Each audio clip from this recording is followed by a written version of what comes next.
Hello, ladies and gentlemen. Welcome to the Game Hub. I'm your host, GamerK. And this is something I never thought I would ever say, even though I've been doing this for about 3 years, on and off, 3-4 years. I can't believe something like this is happening. And of all times, for the final video of the year of 2022, that's amazing. This is my 200th video. Even though there were some videos here that that were just fun stuff that I did once in a while for whatever reason. This review will be my 200th video overall, and I can't believe it. I really can't. When I first started doing the Game Hub, it was a reason to just give my opinion on video games, anime, everything of that subject. Just my little fun narrative on stuff. And I never thought that I would start to get a good amount of following. Like, some of my videos have been getting a lot of views recently. Like, the one I did in February where I did my sexy thriller video is up to like 700 views, and I didn't even think it would get 10 views, let alone over 100. People are commenting on my Puppeteer reviews from months ago, and I'm not in it for the fame. I'm not in it for notoriety. I'm in it just to voice my opinion and be a cheap Canadian production television, not television show, but YouTube channel, where it's all about fun and games, literally. And something that's been 13 years in the making, ladies and gentlemen. From announcements, to theories, to cancellations, to being revived, there is a game that I have loved since my last year of high school, and I haven't heard word... Wait. Last year of high school? Yeah. My last year of high school, I never thought it would come. But before it does come in the new year, I'm going to send off 2022 properly by doing a game that is near and dear to my heart. It's near and dear to millions of people, and I'm finally going to review it. I am talking about one of Telltale's crown jewels, The Wolf Among Us. Now, I'm going to be honest, when I first heard about this game, I knew jack about Bigby Wolf. I didn't know anything about the fables, about anything about the series, until the game was released. And you know what? It looked like a fun crime story. And me, being a lover of crime stories, I had to get the game. And plus, it was all about fairy tales, and we got to play as the big bad wolf, which I'm a big wolf guy. But overall, I had to do a little bit of research into the Fables universe, just a little bit before I played the game. I didn't read the comics. I looked them up. And good God, would I have loved for this to be a TV show. But yes, because The Wolf Among Us 2 is stated to be released next year, hopefully sooner rather than late, I decided to end this year of the game's revival, and we actually got a trailer. I decided to review the game and give my big opinions on it, because the stakes are high for number 2 after 10 years after the last game. So let's dive into this Fable world. So like I said, my last year of high school, my last year of high school, which was 2013, I stayed an extra year just to get a little bit more experience. And The Wolf Among Us was, again, one of my first Telltale games, alongside of the Back to the Future game, which came out about a year before. And this one is what started it off of my love of Telltale. Their storytelling, their world building, and taking... This is one thing Telltale does really well. And I'm going to give props to Telltale right here and now. like I did with my Batman Telltale series and my Back to the Future one from many years ago. And there's more Telltale reviews to come in the next year. You guys do an amazing job with 4 things in your games. Your world building, taking a simple, well-known universe like the Batman universe, Back to the Future, Guardians of the Galaxy, and yes, I'm going to admit The Walking Dead and even the Game of Thrones, and creating your own take on it while staying true to the formula of the world that you're building. And that is amazing. 2, getting the perfect cast to replay these characters. Well, not replay, but reimagine these characters, because the cast in all your games is spot on. It's some of the best voice acting I've seen in a video game, especially where the whole game is practically dialogue. So, I gotta tell you, I am a big fan. A big fan. 3 that they do right is the game mechanic of being a point-and-click adventure game, which has its stakes. It has its pitfalls with your choices, and they do the choices well. Some better than other games, but I digress on that. Not only that, but let me just get a little bit of information. The 4th thing that they do right, that they do extremely well, and I'm not afraid to admit this, but even when there are low points in the game, the high up parts still keep it at its best. So I can't be mad at that. I really can't. If a game like this took years to develop, and now the 10-year afterwards, number 2 is going to be fantastic. But digging into this game, it follows the classic Telltale formula, which is 5 episodes that correlate into the one big story. And apparently from now on, there aren't going to be the episodes anymore. Or from what I've seen in people from Don't Nod with the Life is Strange True Colors game, they're more likely going to do chapters chapters of each of the game instead of having it be episodes that you'll have to purchase every 2 months, because that's what they did originally, and I honestly loved it. I really did. It kept me wanting to wait for the next chapter. But I like the way they're going, of not having you pay for the extra episodes going forward, instead having it released in one bundle, hopefully. Okay, going back to the game. We get smack dab into an assault case where our sheriff, Big B Wolf, is being called, and we get a little bit of backstory, a little bit with some of the connection between some of the characters, like Big B Wolf and Toad, Big B and the Woodsman, and the prostitute character, Faith, who, okay, I'll get to that when I get to that, but the point is, a point that I really made on this game is that for someone who's never heard of the Fables comics like me when I first played the game, I couldn't tell you who these characters were or who they were supposed to be. Okay, I kind of guessed the Woodsman because, you know, he had a big-ass axe and, yeah, that was pretty simple. And other characters were simple to get, like Ichabod Crane, Beauty and Beast, and a bunch of others. But what the game does well for a fan of the Fable series, or just someone who's just coming in and enjoying the game, they have great ways of connecting each character and their backstory to the Fables comics. So it doesn't take long to understand the characters' chemistry with each other.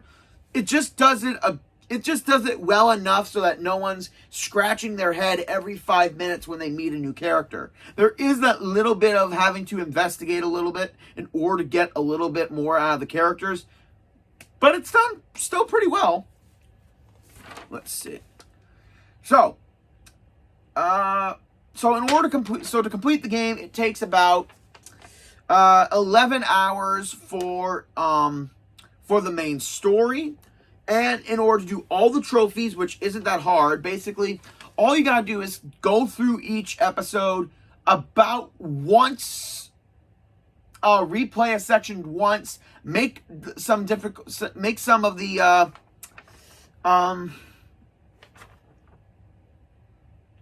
different choices in certain aspects, and you will get a new Book of Fables entry. Book of Fables are basically the extra codex that you'll have about each character or some parts of the world, parts of the lore that are explained so people can understand. And a majority of them are either from meeting new characters or picking a decision. For example, in episode 5, when Bloody Mary says shit about Big B's mom, you can either not hit her or you can hit her. Doing either will give you one different Fables entries. So you can always replay a certain area and do the opposite in order to fulfill it. Which I kind of hope they continue into the next game, because I need more Fable entries about some stuff in this world. I really need it. And so to complete that whole thing, it will take you about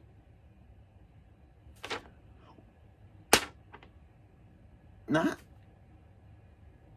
9 hours. Oh, it's 9 hours to complete the whole game. So roughly 2 hours each chapter, and then 11 hours to go back and do all the extra stuff. But the thing is that episodes 1 and 2 are longer than episodes 3, 4, and 5. 4 and 5 are the shortest because things are starting to wrap up and you don't need to do that much. Also, to talk about the Fables entries, I'm giving you guys, for people who haven't played it in 2022, here are some big things in the episode. For example, in episode 3, you can either go to the Tweedles, you can either go to Ichabod's apartment, or you can go to the bar. Go to save the bar for last, because the other two is where you will get Fables achievements. Because if you go to Ichabod's first and find the statue of the Headless Horseman, you will get a Fable unlock. If you go to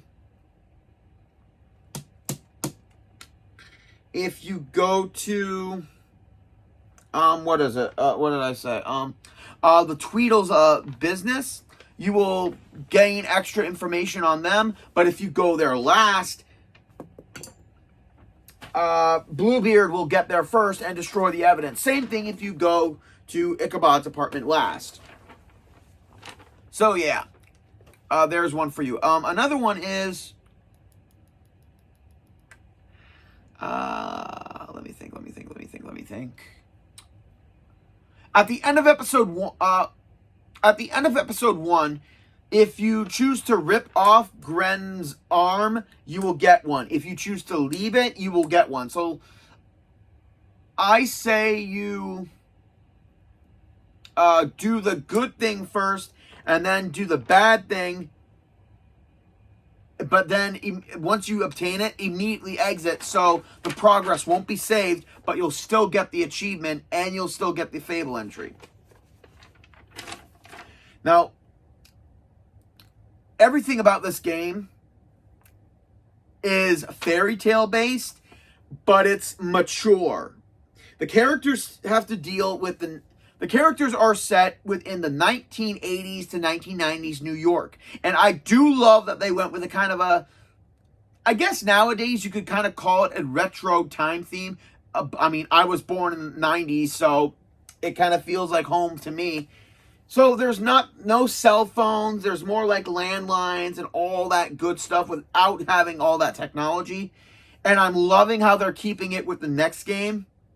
So I feel like you feel like this whole New York is within that timeline, and I do love the period that they picked. But this is a way more mature game. I mean, there's excess swearing. There's, I guess, partial nudity in some parts. Very mature subject matter, and it's all done fantastically done. Like It's not done for shock value. It's good. It's done for, again, having a mature game for a mature audience on a mature subject. So it's not just thrown in, for the sake of it. And I do love that. Like, I love the spots where they put it, and it's not done cheaply.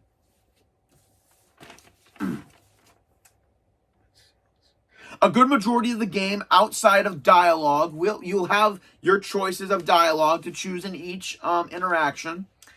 And of course, no one ever takes this one.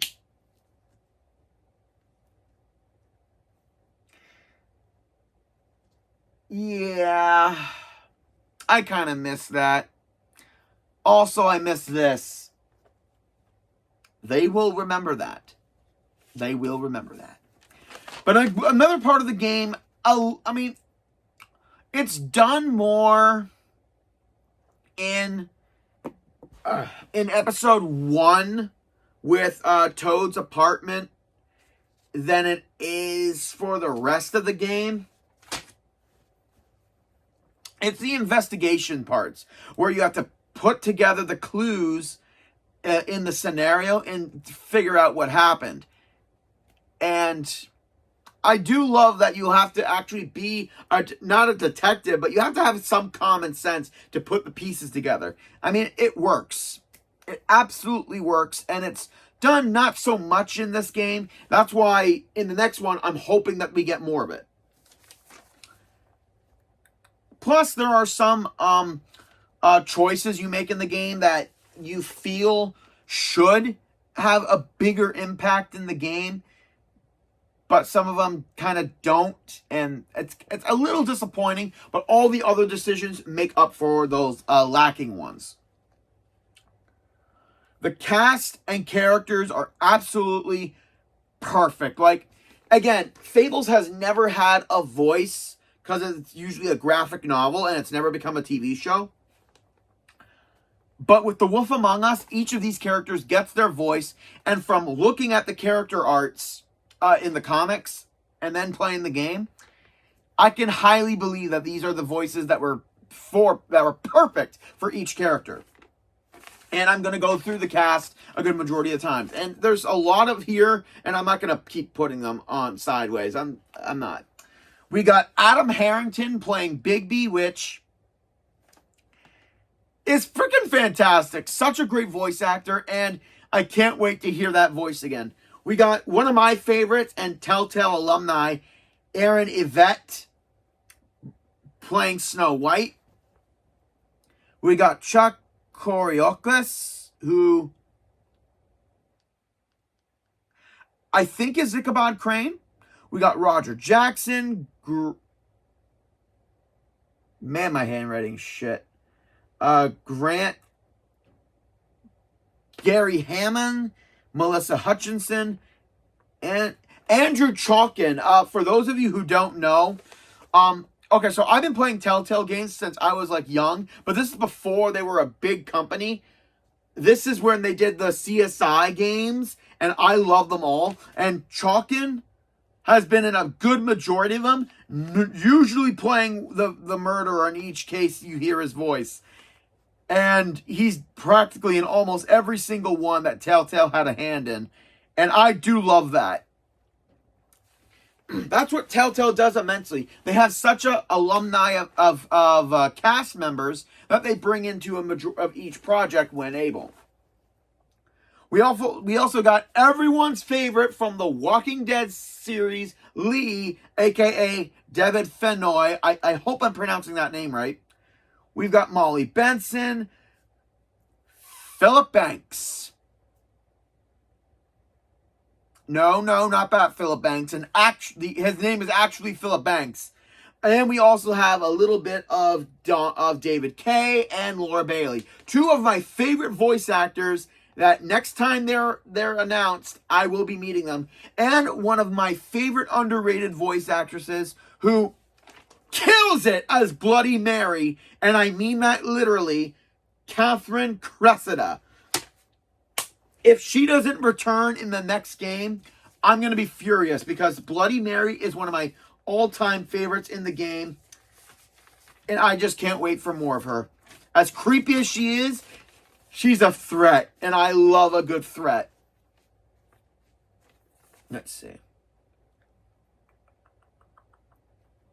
So like I was saying earlier about the backstories of each character. The backstories, you feel the tension between certain characters. For example, between Woody and Bigby, you feel the connection between the irritation of Toad and Bigby.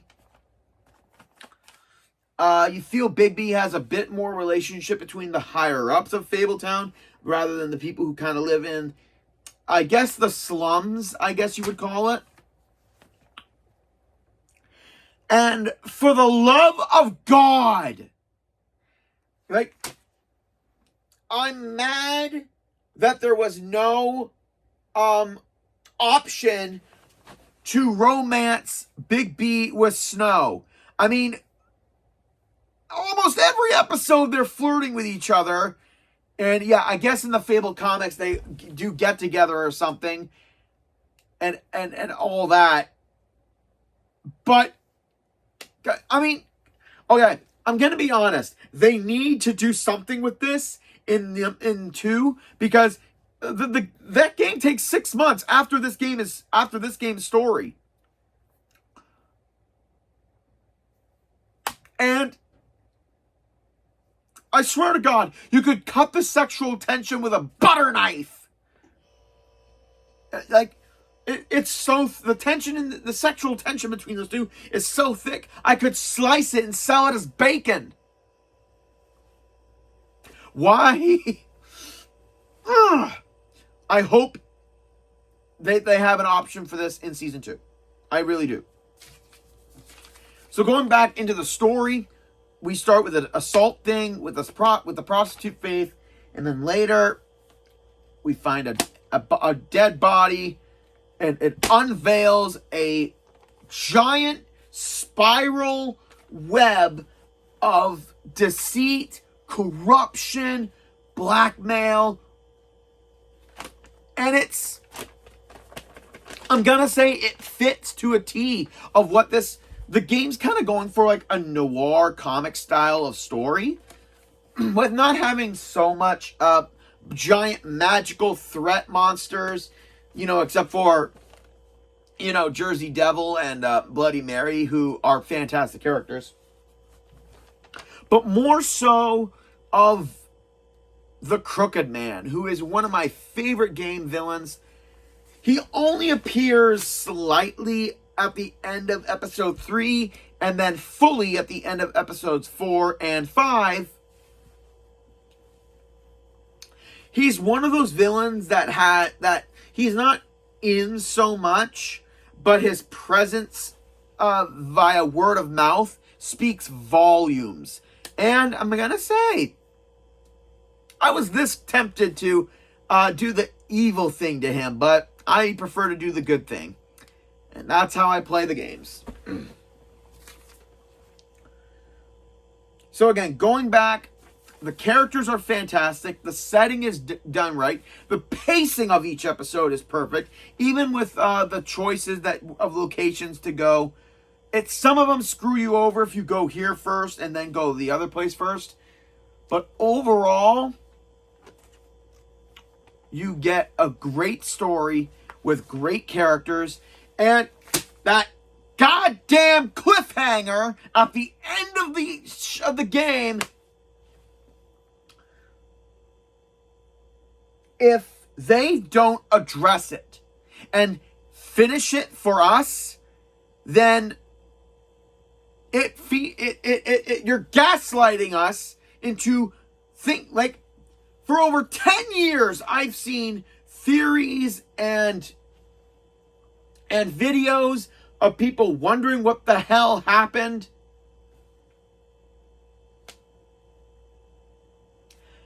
They need to address the elephant in the room. Or should I say the mermaid or the donkey in the room. For those of you who've played the game fully and know what the hell I'm talking about, good. I'm keeping this mystery under... These lips are sealed. yeah, about that particular topic. Normally in these games, I would give away the ending a little bit, but these lips are sealed until we get confirmation. And we better get confirmation, damn it. I mean, I know it's a small thing to gripe about for people who don't know, but for waiting 10 years for an answer?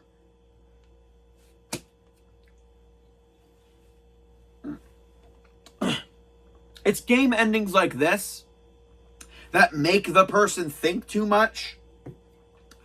It's endings like that is why I'm surprised I haven't started drinking into...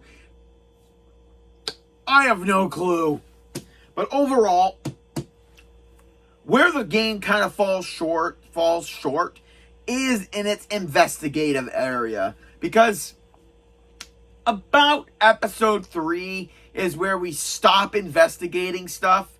And there's no real time for us to, like, go around the area and search for everything as much as we want to.